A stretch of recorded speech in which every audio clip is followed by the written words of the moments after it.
Welcome to the course Exploring the Solar System. I am Shweta from Astronera, and in this lecture we will try and figure out how to organize the solar system having such versatile planets.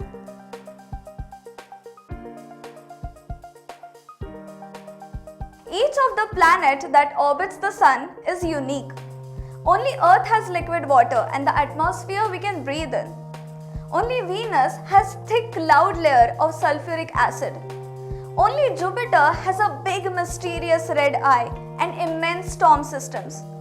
Only Saturn has such massive rings. And I can go on with this. But there are also some similarities among these planets. Volcanoes are found not only on Earth but also on Venus and Mars. Even Jupiter, Uranus and Neptune has rings. Not as big as Saturn, but still. All the planets orbit on almost the same plane, in the same direction, and are all ellipses as discovered by Kepler. How can we make sense of so many similarities considering the immense variety in these planets? Let's try and organize this for our own better understanding. The solar system has two broad categories: Earth-like planets and Jupiter-like planets. The four inner planets, Mercury, Venus, Earth and Mars, are made up mostly of iron and rock. They are known as terrestrial or Earth-like planets because of their similar size and composition. The orbits of these planets are crowded and are very close to the Sun. The outer planets, Jupiter, Saturn, Uranus and Neptune, are giant worlds with thick outer layers of gas. Nearly all the planets' mass is made up of hydrogen and helium, giving them compositions like that of the Sun.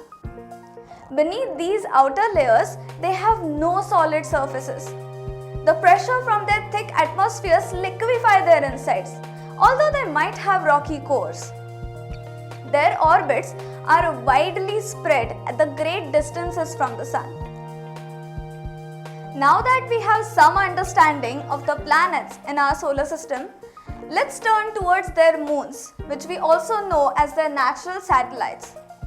All the planets in our solar systems have their own satellites except Mercury and Venus.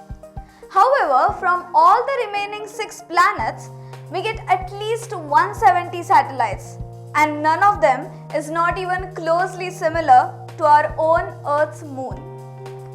Which one do you think has the most satellites? It's the big brother of our solar system, the Jupiter, which has 66 moons counted so far, including 4 massive Galilean moons, Ganymede, Callisto, Io and Europa. Ganymede is the biggest moon of the solar system, and it is even bigger than our planet Mercury. Under the cracked icy surface of Europa, ocean of liquid water may exist. Saturn, the second biggest planet in our solar system, has at least 62 satellites. On its moon Titan, lakes of hydrocarbons are found near the poles.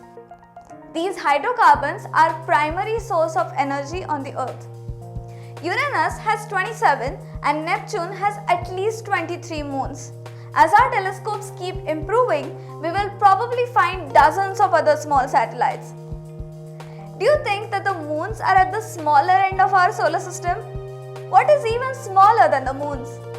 Well, our solar system is populated with these smaller objects the most. Hop on to the next lecture with me to know more about them.